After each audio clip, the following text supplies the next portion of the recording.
이번에는 민주당으로 시선을 옮겨보도록 하겠습니다. 대선 패배 후에 변화와 쇄신을 다짐하는 모양새인데 내용도 좀 깊어가는 것 같습니다. 그 중심이 이제 윤호중 비대위원장이 있는데요. 어제입니다. 민주당 의원들을 주로 접촉하면서 당내 여론을 수렴 중인데 비토하는 세력도 좀 있습니다. 어제는 자리와 권한에 연연해 본 적이 없이 정치에 왔다. 그리고 의견 잘 수렴해서 쿨하게 결정하겠다. 비대위를 내려오는 것 아닌가 이런 해석할 수 있는 그런 대목이었고요. 오늘은요. 어려움을 이겨내려는 투지를 새겨서 변화를 만들어 나갈 것이다.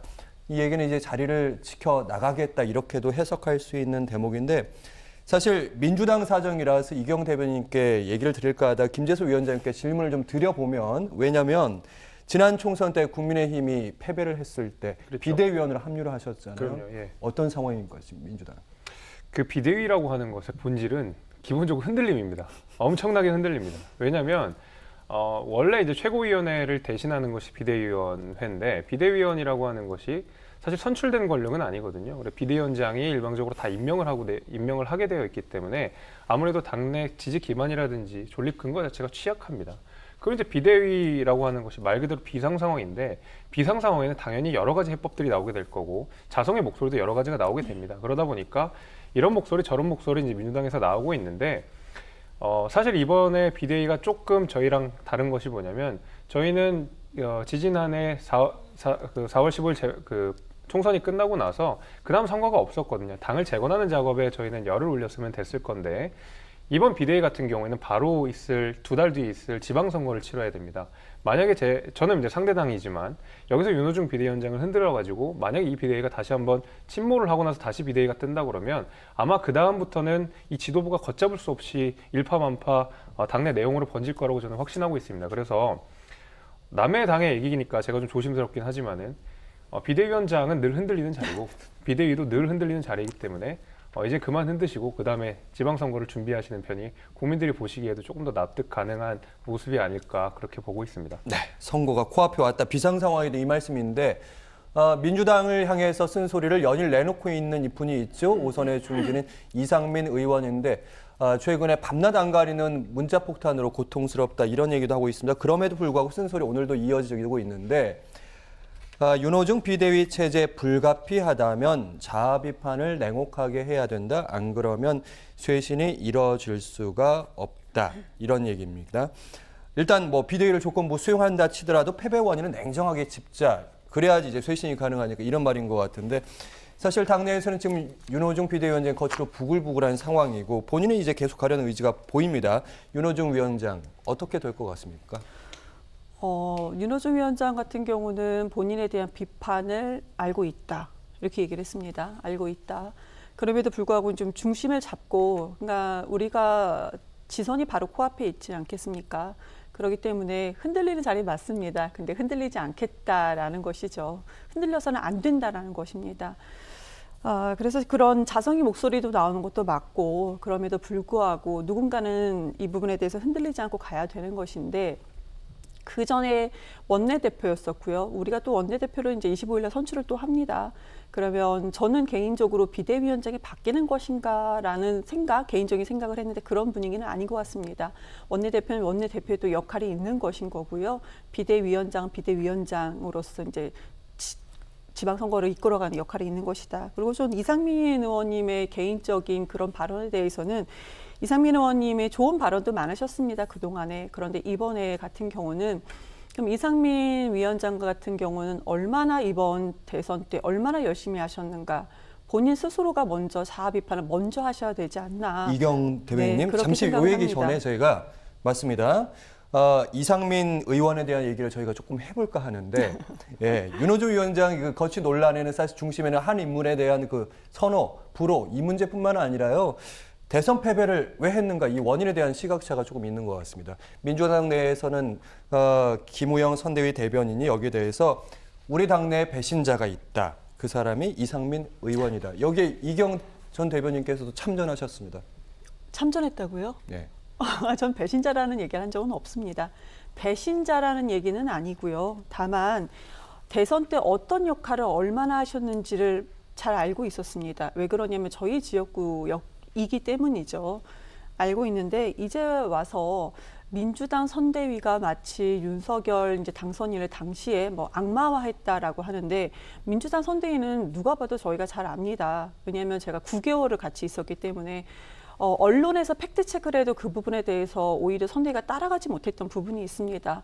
그런데 그럼에도 불구하고 우리 이 상황을 뻔히 아시는 분이 그렇게 민주당 내에만 비판을 한다는 점, 근데 비판 좋습니다. 근데 비판을 하기 위해서는 정확하게 사실을 알고 비판을 해야 된다라고 생각을 합니다.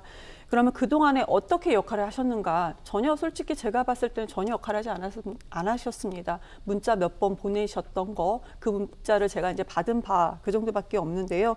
이 부분에서는 자기 비판 냉혹하게 해야 되는 거 맞습니다. 민주당도요. 어떤 분들은 이제 그만 자기 비판해라 하시는 분들도 있습니다. 그만 자기 비판하고 대안을 내놓아라. 어떻게 개선할 것인가 그 얘기를 정확히 내놓아라라고 말씀하신 부분도 있는데요. 그러면 한 사람 한 사람이 자기 탓으로 알고 자기 비판부터 정말 당 비판이 아니고 본인 비판부터 시작하는 것이 정말로 성찰에 가는 의미가 아닌가 생각을 합니다. 근데 이상민 의원님의 그 좀 조심스럽긴 합니다. 그렇지만 이상민 의원님의 그런 발언에 대해서는 본인 자신에 대한 비판은 전혀 없는 점에서는 좀 안타깝기도 하고 본인 자신의 비판을 먼저 해주시고 난 다음에 이런 민주당에 대한 비판을 하셨다면은 아마 조금 더 설득력이 있지 않았을까 생각을 합니다. 네, 관련되셔서 시간은 조금 더 드렸고요. 대선 석패 원인 책임 그 누구에게 더 있을까 지금 따지고 있는데요. 당내에선 조국 전 장관 얘기도 나오고 있습니다. 기승전 조국 아니냐. 이미 사실은 조국 전 장관 같은 경우는 선거에 이미 선반영된 이슈라서 그게 패배 원인이라 보기 힘들다 이런 입장입니다. 그러니까 뭐 인과관계를 굉장히 많이 확장하면 조국 전 장관의 탓이 있죠. 인과관계를 굉장히 많이 확장해야 됩니다. 사실 이제 2018년, 2019년이죠. 조국 전 장관의 옹호하는 이제 서초동 집회와 거기에 반대하는 광화문 집회, 이게 사실 두 갈래로 국민들이 나뉘면서 굉장히 많은 갈등들이 있었고, 거기를 통해서 조국 전 장관의 가족 일가에 대한 수사를 했던 당시 이제 윤석열 검사가 대선 후보로 부각되는 그런 일들이 있었기 때문에 그 원인론을 찾자 그러면 사실 뭐 조국 전 장관까지 갈 수 있겠지만은 저는 이제 거기까지 가는 것은 너무 지나치게 확장된 내용이다라고 생각이 되고, 결국 이제 패배의 책임은 문재인 정부 5년 동안 부동산 정책이라든지 방역 정책이라든지 여기에 대한 국민들의 준엄한 심판인 것이죠. 저는 그렇게 보고 있고요. 아까 전에 이경 대변인님께서 이제 이상민 의원님을 향해서 굉장히 날선 비판을 많이 해주셨는데, 사실 이게 패배를 하게 되면 이제 집안 싸움이 시작됩니다. 이제 저는 그 이제 시작이라고 보고 있는데, 사실 이상민 의원 같은 경우는 제가 조금 편을 들어드리면, 그래도 지금 국민의힘에서는 국민의힘 편을 들게 되고 민주당은 민주당 편을 들게 되고 그 양상이 굉장히 강하게 됐거든요. 서로에 대한 상호 비판들이 너무 강했었습니다. 비난까지 이어졌는데, 그래도 중도층에서 민주당을 지지하고 싶었던 분들, 하지만 민주당에서 너무 철옹성처럼, 그리고 국민의힘에서 너무 철옹성처럼 자신들의 후보만 지지하는 모습에 그래도 유일한 숨통이 됐던 분은 사실입니다. 저는 그런 면에서 이상민 의원이 자기 비판을 안 했다고 하시지만 민주당 국회의원이시 다선 의원이시지 않습니까? 민주당에 대한 비판은 꼭 자신에 대한 비판입니다. 제가 국민의힘을 비판한다고 해서 저를 비판하지 않는다고 생각하지 않습니다. 저는 그런 의미에서 이상민 의원이 물론 그 같은 당내에서는 그 비판이 아프고 쓰고 굉장히 불쾌할 수도 있다고 생각이 되지만, 저는 적어도 이상민 의원의 그런 목소리들이 중도층에서 민주당을 차마 지지하지 못했던, 국민의힘을 찾아 지지하지 못했던 분들이 일정 부분 이재명 후보에게 지지를 하는 역할은 충분히 하셨다고 생각합니다. 어쩌다가 이상민 의원 주제가 이렇게 길게 됐는데요. 아프고 쓴 비판 좋지요. 좋습니다. 그렇지만 오랫동안 더 깊이 아는 사람, 정말 가까이 있는 사람 입장으로서는 본인 성찰, 그러니까 누구나 할 것 없이 사람이라면 내 성찰이 먼저 일어나고 내 비판이 먼저 일어나고 난 다음에 다른 사람을 탓하든지 다른 사람을 비판한다면 훨씬 더 설득력이 있을 것이다. 저는 거기까지만 다시 한번 말씀을 드릴 거고요.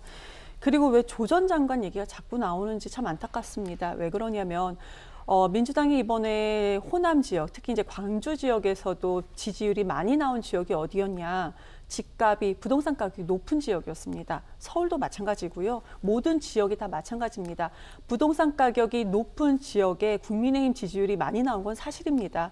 그러면 뭐겠습니까? 결론이 이렇게 나왔는데요. 민주당 정부의 부동산 정책에 대해서는 저도 일부는 비판을 하고 저도 일부는 피해를 봤던 사람이기 때문에 이 부분에 대해서는 조목조목 피해 그러니까 조목조목 이것을 피해 본 사람분들의 그런 의견이 반영돼야 되는 부분은 있습니다. 고쳐야 될 부분은 있고요. 그래서 이렇게 좀 우리가 접근을 해야 되는 것이 무조건 그냥 기승전 조국이다라는 부분에 대해서는 이렇게만 무조건 비판하신 분들은 이런 분들이 정말 민주당을 흔드는 것이다. 우리가 이런 부분에 대해서 중심을 잡고 수용할 점은 수용을 하고 정말 개선될 점은 분명히 개선을 돼야 된다라고 생각을 합니다. 네, 마지막 질문이 이제 이경 전 대변인께만 좀 드리도록 할 텐데 당내 쓴소리하는 분 또 있죠. 제2의 비대위원 관련된 얘기들 보면 이제 문재인 대통령 퇴임사에 반성문 남기고 떠났으면 반성문이 아니라 말을 좀 잘못했다. 퇴임사에 반성의 내용이 들어가야 한다는 것이었다. 다만 반성과 평가에 금기가 있어서는 안 된다. 여기에 대해서 박용진 의원은 뭐 힘을 더했다는 해석도 있는데요. 여러 가지 이야기가 당 안에서 나오는 거 아니냐 이런 얘기들을 했는데 원래 박용진 의원은 늘 비주류 입장이라서 약간 편을 들었다고 해석할 수도 있지만 약간 사태를 이제 약간 여기서 너무 뜨겁지 않게 만들려는 의도도 있는 것 같아요. 그런 것 같아요. 그러니까 칭찬을 좀 편하게 할 수가 있지만 비판에 대해서는 분명히 설득력 있는 비판을 해야 되는 거거든요. 그리고 비판을 하는 사람의 과거의 행적들, 그 비판을 할 만하냐 이런 부분도 아마 평가의 대상이 될 수 있을 것 같습니다.